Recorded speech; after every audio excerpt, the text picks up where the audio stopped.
The dust had barely settled on Victoria's husband's grave when the banker came calling with foreclosure papers, and a smile that made her stomach turn. She stood on the porch of the small ranch house, her black mourning dress already faded gray from the relentless New Mexico sun, and read the notice for the third time.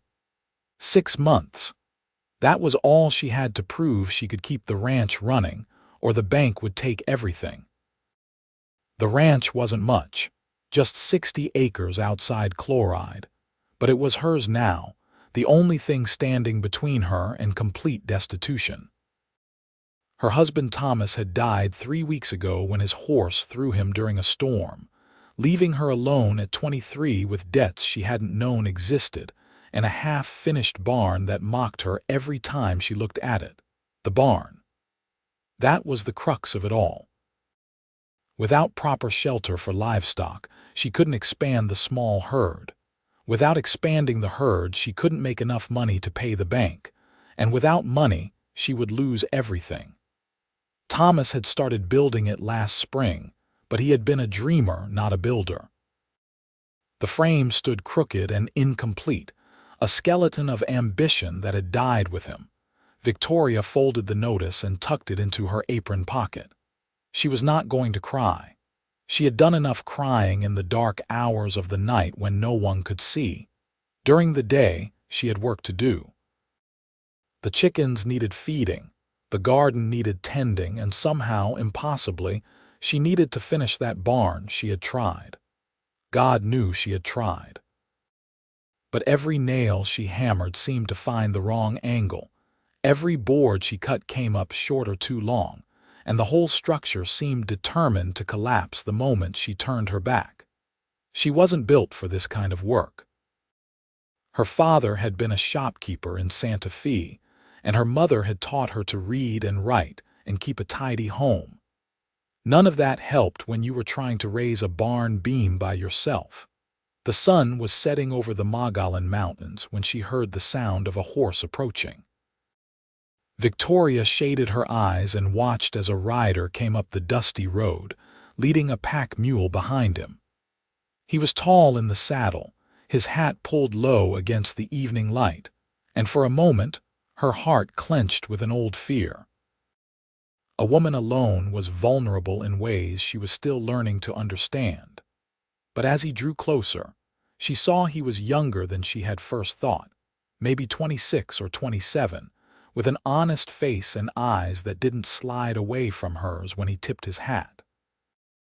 "Evening, madam," he said, his voice carrying a slight drawl that spoke of Texas or maybe Oklahoma. "I am looking for the Peterson ranch." "You found it," Victoria said, staying on the porch, her hand near the rifle she kept by the door. "What is your business here?" The man dismounted, moving with the easy grace of someone who had spent most of his life on horseback. He was dusty from travel, his dark hair curling slightly at his collar, and there was something kind in his face that made Victoria's guard lower just a fraction. "Name is Samuel Morrison," he said. "I knew your husband. We worked together down in Silver City about 2 years back. I just heard about his passing and I wanted to pay my respects. I am sorry for your loss, Mrs. Peterson." Victoria felt the familiar tightness in her throat but pushed it down. "Thank you. That is kind of you to ride all this way."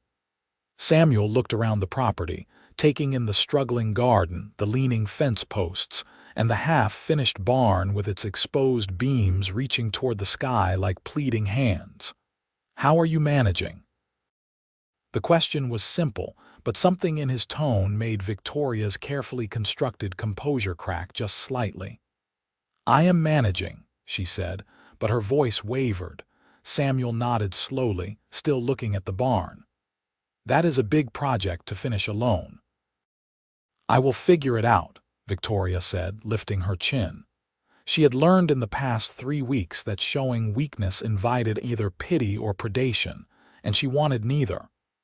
"I am sure you will," Samuel said, and he sounded like he meant it, "but it would go faster with help." I am handy with carpentry, and I have got some time before I need to be anywhere.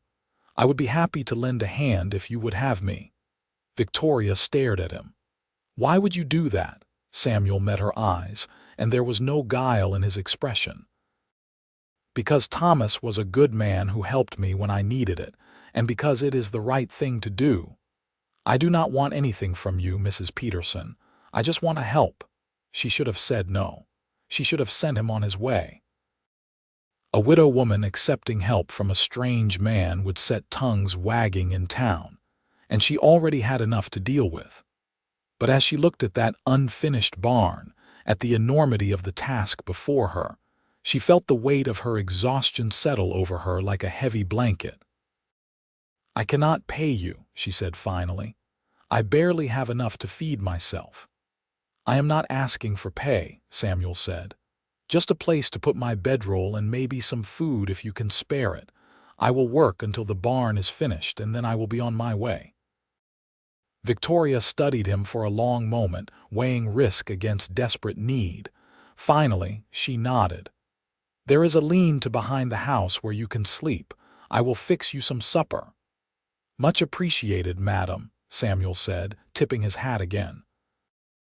As Victoria turned to go inside, she heard him leading his horse toward the lean-to, speaking to the animal in a low, gentle voice. She stood in her kitchen, her hands shaking slightly as she began to prepare a meal, and wondered if she had just made a terrible mistake or if maybe, just maybe, her luck was beginning to turn. That night, she fed him beef stew and cornbread on the back porch, keeping a proper distance between them. Samuel ate with quiet appreciation, thanking her twice, and then excused himself to tend to his animals. Victoria watched him go, noting the way he checked his horse's hooves and made sure the mule had fresh water before seeing to his own comfort. Thomas had been like that too in the beginning. She pushed the thought away. This was business, nothing more. Samuel Morrison would help her build the barn, and then he would leave, and she would be left to figure out the rest of her life alone. The next morning, Victoria woke to the sound of hammering. She dressed quickly and went outside to find Samuel already at work on the barn, his shirt sleeves rolled up, sweat already darkening his collar despite the early hour. He had somehow managed to straighten one of the crooked support beams and was working on securing it properly. "You should have woken me," Victoria called up to him. "I could have helped." Samuel looked down from where he was balanced on a ladder. "Figured you could use the sleep, but if you want to help now, I could use someone to steady this beam while I nail it in place." Victoria climbed up beside him, and for the next several hours, they worked in companionable near silence, broken only by directions and the occasional question. Samuel proved to be as skilled as he had claimed, and Victoria found herself learning despite herself, watching how he measured twice before cutting, how he tested each joint before securing it. "Your husband got further than most men would on their own," Samuel said around midday as they took a break in the shade. "The foundation is solid. That is the hardest part." "He worked on it every spare moment," Victoria said, surprising herself with the willingness to talk about Thomas. "He said once it was finished, we could get more cattle, maybe build up a real herd. He had plans." "It is a good plan," Samuel said. "This is good land. With the right care, it could support a decent operation." "If I can keep it," Victoria said, the words escaping before she could stop them. She looked away, embarrassed by the admission. Samuel was quiet for a moment. "The bank," Victoria nodded. 6 months to prove I can make it work." 6 months is plenty of time to finish this barn and get a herd going," Samuel said. "Especially if you know where to look for good stock at fair prices." "Do you?" Victoria asked, looking at him. "I might," Samuel said with a small smile. "I have done some cattle work over the years. I know a few ranchers who might be willing to give you a fair deal." Over the following days, a routine developed. Victoria would wake early to prepare breakfast, and they would eat together on the porch as the sun rose over the mountains. Then they would work on the barn until the heat became unbearable in the early afternoon, rest during the hottest hours, and work again in the evening. Victoria cooked, and Samuel repaired things around the property that had been neglected, fixing fence posts and the corral gate, rehinging the door to the chicken coop. At night after supper, Samuel would excuse himself to the lean-to, always respectful, always maintaining proper distance. But sometimes Victoria would sit on the porch and hear him playing a harmonica softly, old songs that made her chest ache with their melancholy beauty. A week passed, then two. The barn began to take real shape, its walls rising straight and true. Samuel worked with steady patience, never rushing, never cutting corners, and Victoria found herself drawn into the rhythm of the labor. Her hands, soft from years of domestic work, developed calluses. Her arms grew stronger. She learned to read a level and swing a hammer with accuracy. She also learned things about Samuel Morrison. He had been born in Texas, the youngest of 4 brothers. He had left home at 16 after his parents died, working his way north through New Mexico and Colorado, taking jobs where he could find them. He had worked cattle drives, done some mining, built fences and houses and barns for a dozen different ranchers. He was quiet by nature, but not unfriendly, and he had a dry sense of humor that caught her off guard sometimes, making her laugh when she had forgotten what laughter felt like. "Why have you never settled down?" Victoria asked him one afternoon as they worked on the barn's roof. "You have got skills. You could have your own place." Samuel was quiet for a long moment, focusing on the shingle he was nailing into place. "Never felt right to put down roots," he said finally. "My brothers all stayed in Texas, took over my father's land. I always felt like I needed to see what else was out there. Figured I would know the right place when I found it." "Have you found it?" Victoria asked. Samuel looked at her, and something in his expression made her breath catch. "Maybe," he said softly, then looked back at his work. Victoria felt heat rise in her cheeks that had nothing to do with the sun. She turned her attention back to her own work, her heart beating faster than it should. That evening, as she prepared supper, she caught herself humming. The realization stopped her cold. She had not hummed, had not felt anything like contentment since Thomas died. Guilt washed over her, heavy and familiar.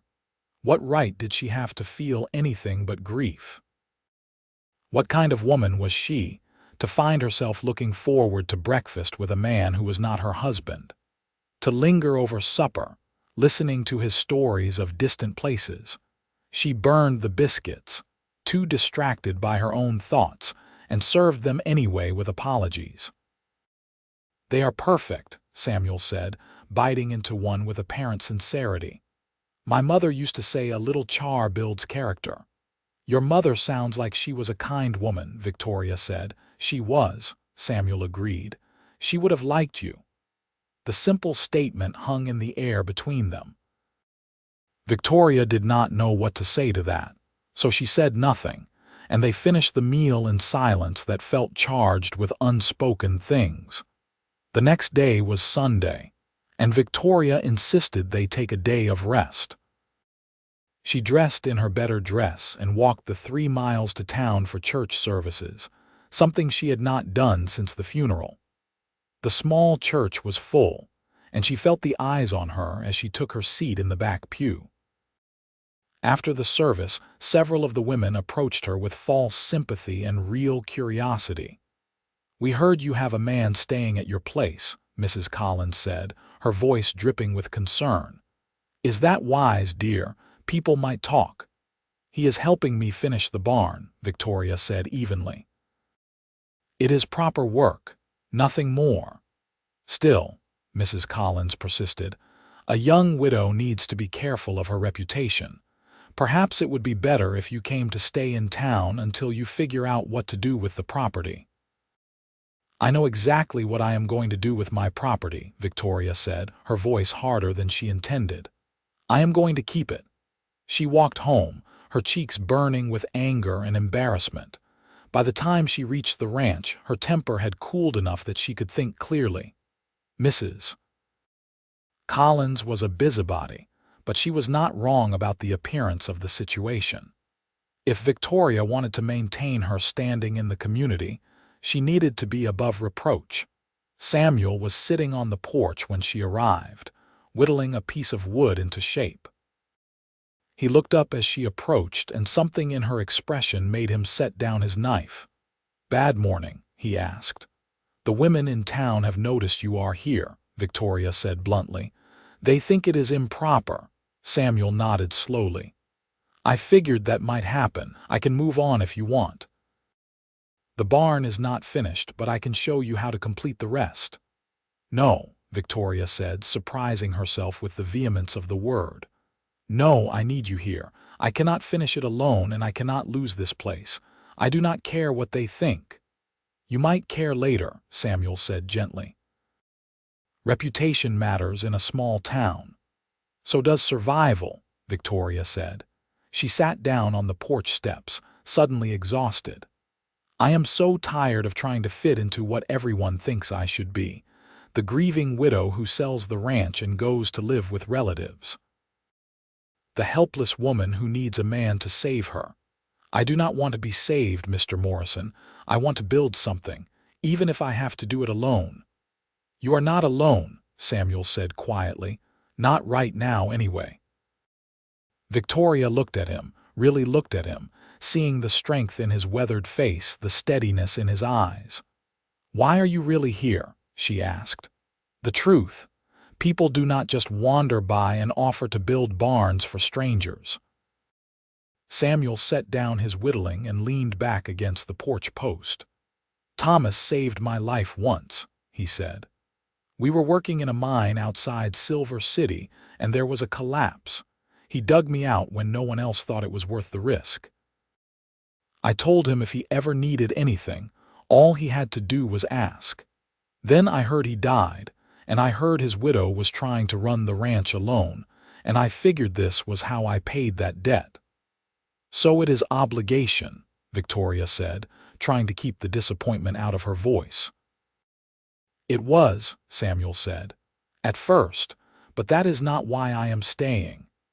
Their eyes met, and Victoria felt something shift between them, something that had been building for weeks but had remained unspoken.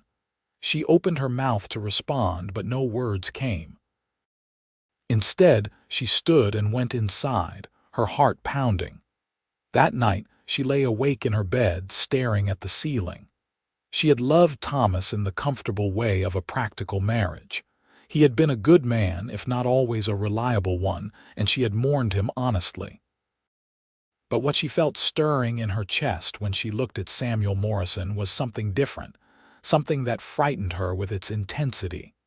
In the morning, they returned to work on the barn with renewed focus. The walls were complete, the roof mostly finished. Samuel estimated another week of work, maybe 2 if they wanted to add proper stalls inside. Victoria threw herself into the labor, trying to exhaust the confusion of her feelings through physical effort. On Thursday afternoon, as they were working on hanging the main barn doors, a group of riders appeared on the road. Victoria tensed, recognizing them as they drew closer. Bill Henderson, who owned the largest ranch in the area, along with 2 of his sons. They were known to be fair but hard men, and Victoria could not imagine what brought them to her property. "Mrs. Peterson," Bill Henderson said, tipping his hat as he reined in his horse. "Sorry to intrude. We were passing by and saw you have made some progress on this barn." "We have," Victoria said cautiously. "What can I do for you, Mr. Henderson?" The rancher looked at Samuel, who had come to stand beside Victoria, still holding a hammer. "You are doing good work," Henderson said. "Solid construction, you a professional builder." "I have built a few things," Samuel said mildly. Henderson nodded, then turned back to Victoria. "I heard in town that you were looking to expand your herd. I have got some good stock I could sell you at a fair price. Young heifers, good breeding, sturdy. Your land could support maybe 30 head to start." Victoria's heart leaped. This was exactly what she needed, but then reality crashed back down. "I cannot afford 30 head," she said. "Not until I can prove to the bank that the ranch is viable." "I will extend you credit," Henderson said. "You can pay me back over 2 years from the profits. Your husband was an honest man, and I figure you are an honest woman. Besides, I do not like to see good land go to waste because the bank does not have the patience to let a business grow." Victoria felt tears prick her eyes. "That is incredibly generous, Mr. Henderson. Why would you do that?" The older man shrugged. "Because 30 years ago someone gave me a chance when I had nothing, and I have been paying it forward ever since. Also, I do not like that banker, smug son of a gun." Samuel laughed, and even Victoria found herself smiling.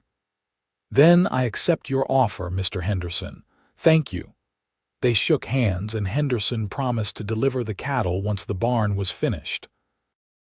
As the ranchers rode away, Victoria turned to Samuel, her eyes bright with unshed tears of relief.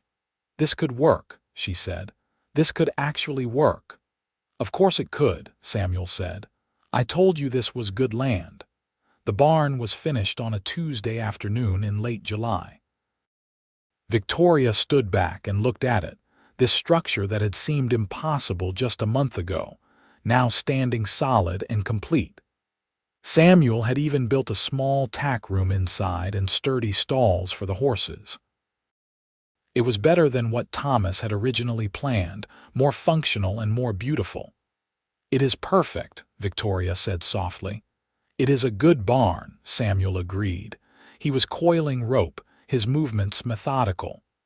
"Henderson said he would bring the cattle tomorrow. You will need to get up early to receive them." "I will," Victoria said. Then, because she could not avoid it any longer, she added, "You will be leaving soon." Samuel did not look at her. "That was the agreement. Barn is finished. Time for me to move on." "Where will you go?" Victoria asked, her throat tight. "North, maybe," Samuel said. "There is work in Colorado this time of year, or maybe I will head back to Texas, see my brothers." Victoria nodded, not trusting herself to speak. Samuel finally set down the rope and turned to face her. "Unless you want me to stay," he said quietly.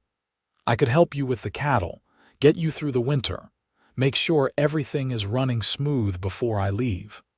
"Why would you do that?" Victoria asked, echoing her question from weeks ago.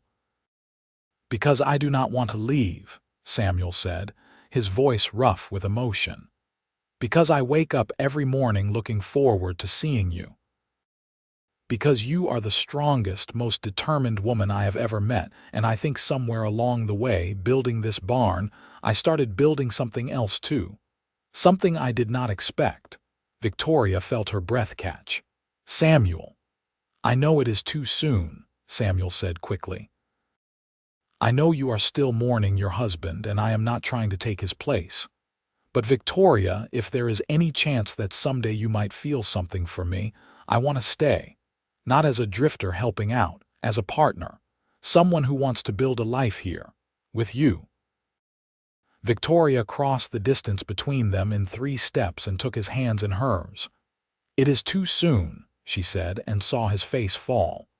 "But not because I do not feel it too. I do. I feel it every time you smile at me, every time we work side by side, every time I hear you playing that harmonica at night. It terrifies me because I did not think I could feel this way again. I did not think I wanted to." "But you do?" Samuel asked, hope bright in his eyes. "I do," Victoria whispered. "God help me, I do." Samuel raised one hand to cup her cheek, his touch gentle. "Then let me stay. Not as your hired hand, not as some kind of charity. Let me stay as someone who wants to build this life with you. We do not have to rush anything. We can take all the time you need. The town will talk, Victoria said. Let them talk, Samuel said. We will do things proper. I will court you right, the way you deserve. I will speak to the minister, make sure everyone knows my intentions are honorable. But Victoria, I am not walking away from this. From you. Victoria felt tears slide down her cheeks, but for the first time in months they were not tears of grief. Then stay, she said. Stay and help me build this life. Stay and let me learn to love you the way I think I already do. Samuel pulled her into his arms, and Victoria let herself sink into his embrace, feeling safe for the first time since Thomas died.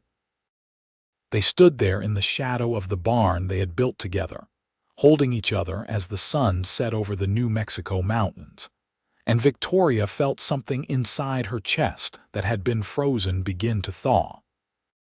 The next morning, Henderson arrived with 30 head of cattle, along with his sons and several ranch hands to help get them settled.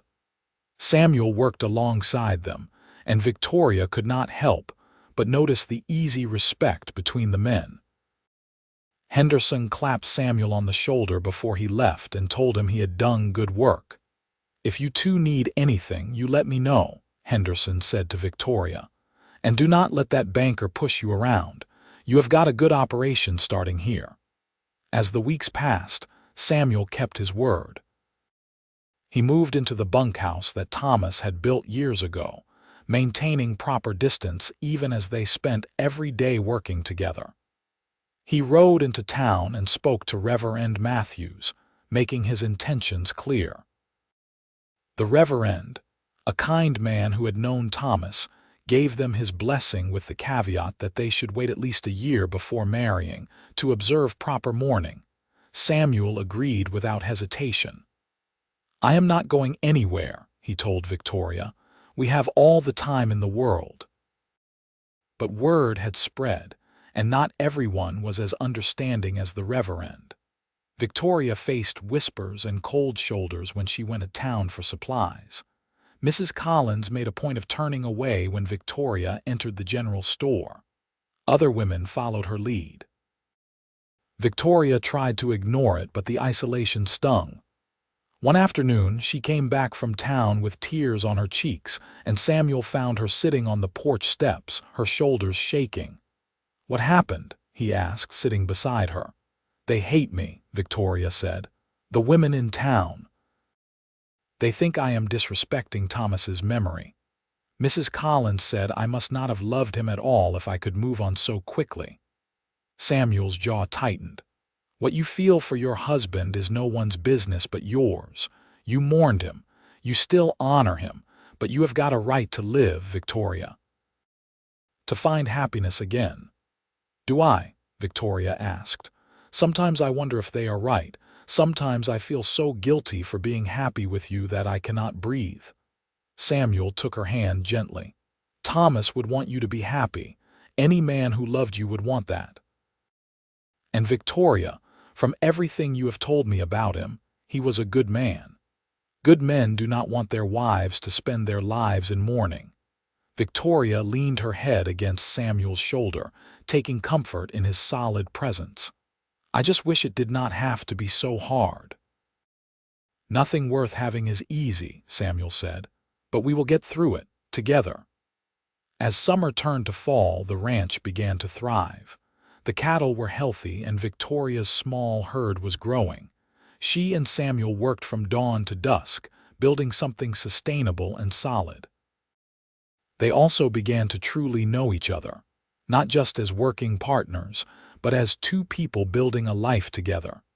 Samuel taught her to ride properly, taking her out to check the fences and the cattle. Victoria discovered she loved being on horseback, feeling the wind in her hair and the sun on her face. Samuel was a patient teacher, never pushing, always encouraging. Victoria taught Samuel to read better. He could manage basic words, but she introduced him to books, reading to him in the evenings after supper. They started with the Bible, then moved to poetry and eventually to novels. Samuel would sit on the porch, listening to her voice, and Victoria grew to treasure those quiet hours together.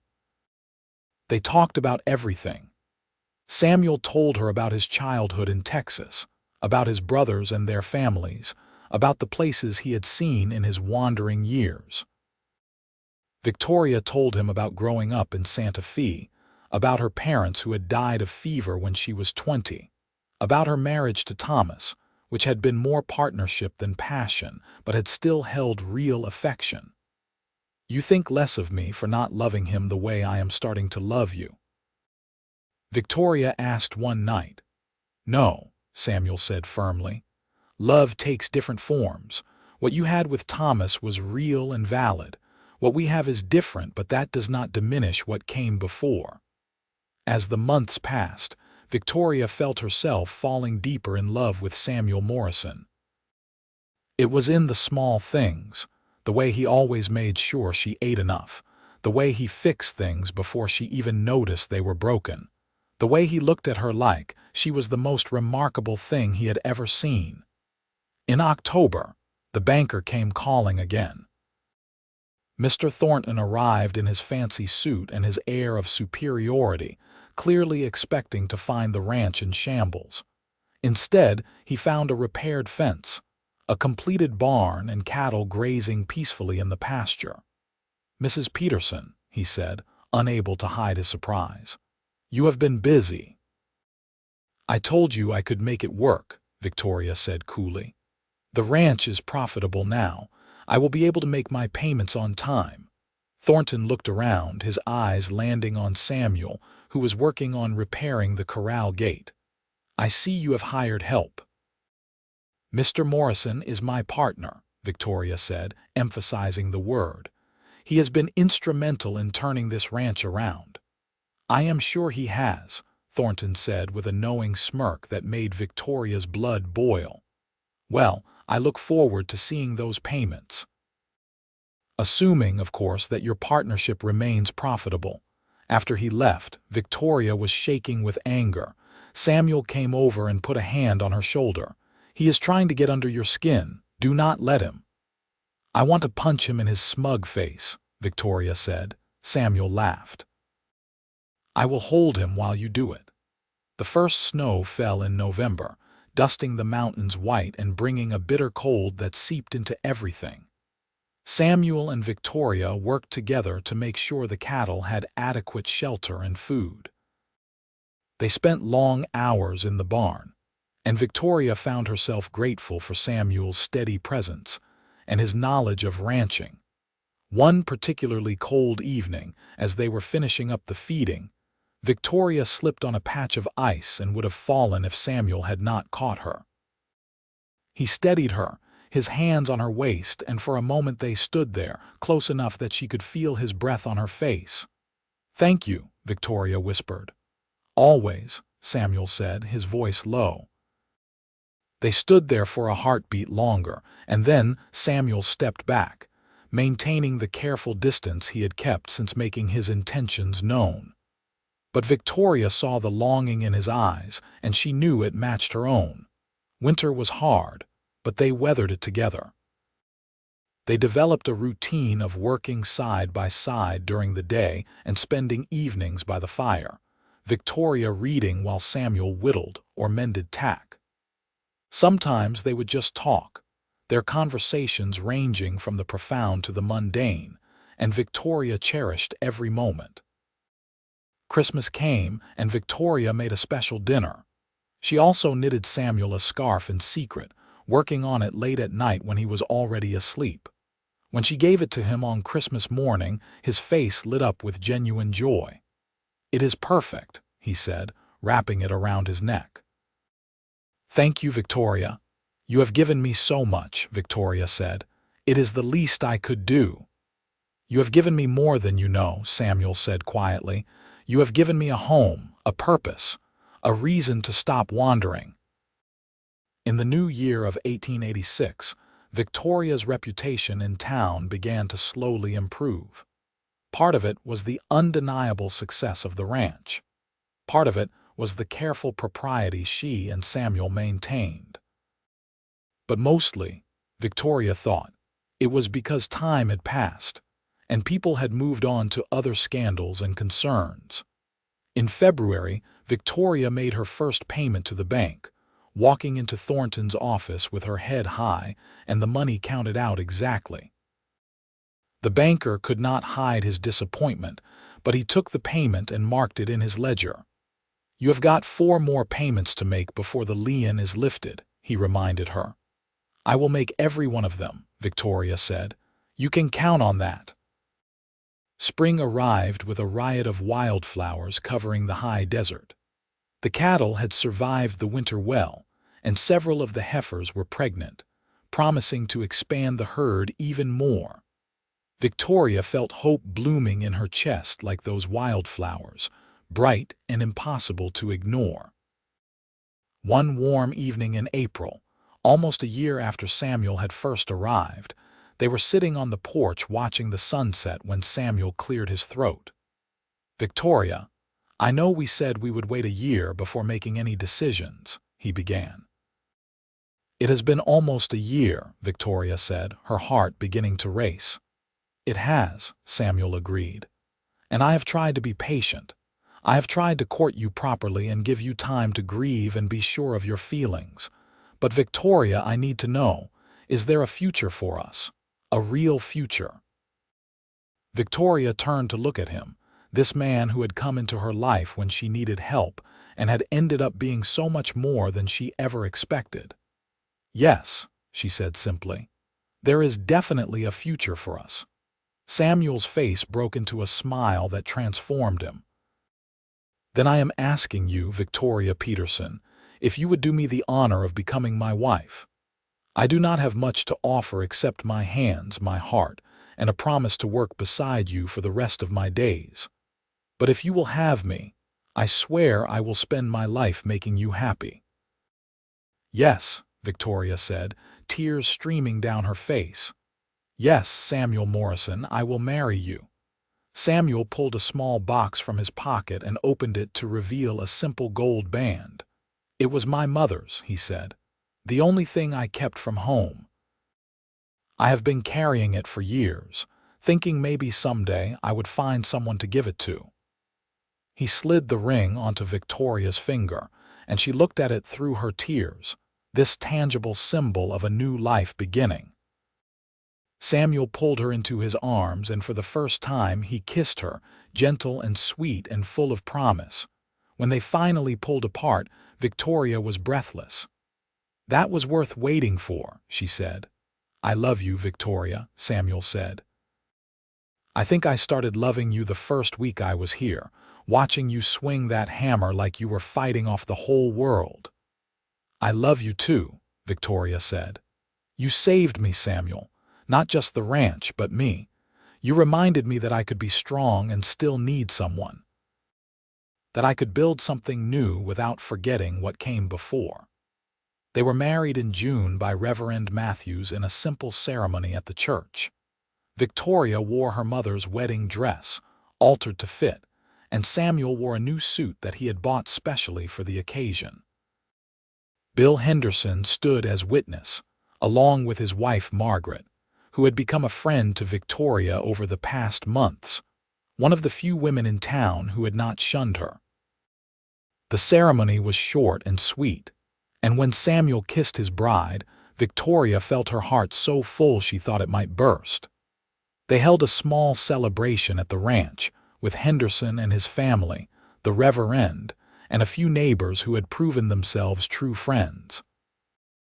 As the sun set and their guests departed, Samuel took Victoria's hand and led her into the house they would now share. "Mrs. Morrison," he said with a smile. "Mr. Morrison," Victoria replied, loving the sound of her new name. Their wedding night was tender and passionate, a coming together that felt like the natural culmination of everything they had built together. Afterwards, lying in Samuel's arms, Victoria felt a peace she had never known before. "Are you happy?" Samuel whispered in the darkness. "More than I ever thought possible," Victoria answered truthfully. The next year passed in a blur of hard work and deep happiness. The ranch continued to thrive under their combined efforts. Samuel proved to be an excellent cattleman, and Victoria discovered a talent for the business side of ranching, keeping meticulous records and negotiating fair prices for their stock. They faced challenges, of course. A dry spell in late summer worried them until the rains finally came. One of their best cattle dogs was killed by a coyote, and they spent weeks training a new one. Samuel broke his arm in a fall from a horse and had to let Victoria take on more of the physical labor until he healed. But through it all, they faced everything together as true partners. They made decisions jointly, supported each other through difficulties, and celebrated their victories together. The ranch became truly theirs, built on their shared labor and their love. In the spring of 1887, Victoria discovered she was pregnant. She told Samuel on a morning that was bright with sunshine and alive with birdsong. He picked her up and spun her around, laughing with pure joy. "A baby," he kept saying. "We are going to have a baby." "We are," Victoria said, her own happiness reflected in his eyes. Samuel became even more protective, trying to take on all the heavy work despite Victoria's protests that she was pregnant, not an invalid. They compromised, with Victoria doing lighter tasks and Samuel handling anything strenuous. As her belly grew, Samuel would talk to it at night, telling their unborn child stories of the ranch and making promises about the future. Victoria would watch him with her hand on her belly, feeling their baby kick in response to his voice, and marvel at how much her life had changed. In November, their son was born. The labor was long and difficult, but Samuel stayed by her side through all of it, holding her hand and encouraging her. When the baby finally arrived, red-faced and wailing, Samuel cut the cord with shaking hands and then cried as he held his son for the first time. "He is perfect," Samuel said, his voice choked with emotion. "Victoria, he is perfect." They named him Thomas Samuel, honoring both the past and the future. Little Thomas was a healthy baby with a strong cry and his father's dark hair. Samuel proved to be a devoted father, walking the floor with the baby at night so Victoria could sleep, changing diapers without complaint, and spending hours just watching his son sleep.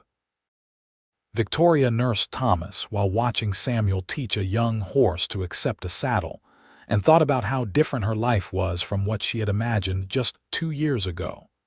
She had thought she would lose everything. Instead, she had gained more than she ever dreamed possible. The ranch continued to prosper.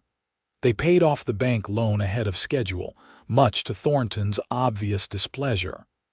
They expanded the house, adding 2 more bedrooms and a proper dining room. They hired a young ranch hand to help with the work, giving Samuel more time to spend with his growing family. When Thomas was 2, Victoria became pregnant again. This time, a little girl joined their family, born on a warm summer evening as lightning bugs danced outside the window. They named her Sarah Grace, and she had Victoria's fair hair and Samuel's kind eyes. Samuel proved to be equally devoted to his daughter, carrying her everywhere and singing her silly songs that made her giggle. Thomas adored his little sister, always wanting to help take care of her. Victoria would watch her husband and children together and feel grateful beyond words. The years passed, each one building on the one before. The ranch grew from a struggling operation to one of the most successful in the area. Samuel's reputation as a skilled cattleman spread, and other ranchers often sought his advice.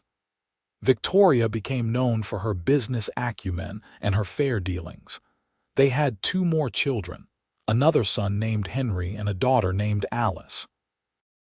The house rang with the sound of children's laughter, and the barn Samuel had built that first summer now stood as the heart of a thriving operation.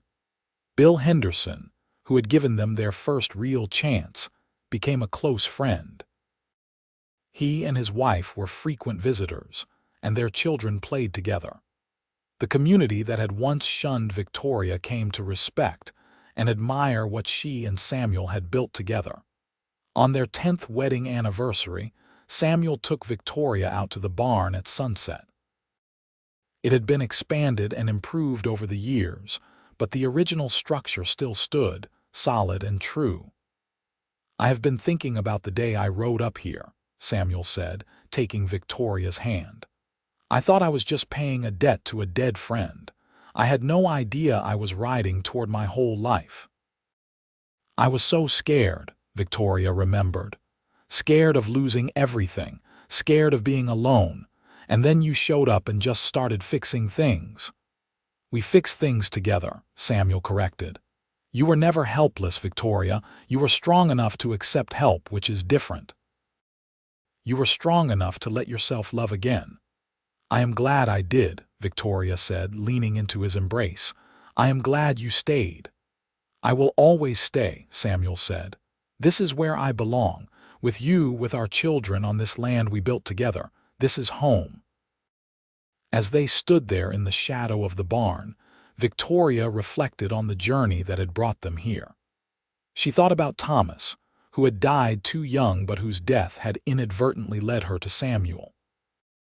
She thought about the woman she had been, desperate and alone, facing down foreclosure and an uncertain future. She thought about the leap of faith she had taken in accepting help from a stranger. Most of all, she thought about love and how it could arrive in unexpected ways. How it could grow from shared labor and mutual respect into something profound and lasting. How it could heal old wounds and create new possibilities. "What are you thinking about?" Samuel asked, sensing her reflective mood. "About how you came here to build a barn," Victoria said, "and ended up building a whole life instead." "We built it together," Samuel said, kissing the top of her head. "And we are not done yet. There is still so much more to do, so much more to look forward to." He was right, Victoria knew.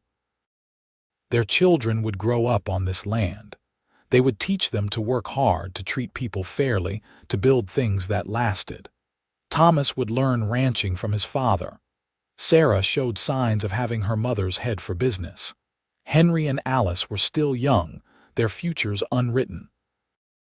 Eventually, there would be grandchildren. The ranch would continue to grow and thrive. There would be challenges ahead, certainly. Droughts and market fluctuations, the inevitable difficulties that came with raising children and running a business. But Victoria knew they would face it all together, just as they had faced everything else.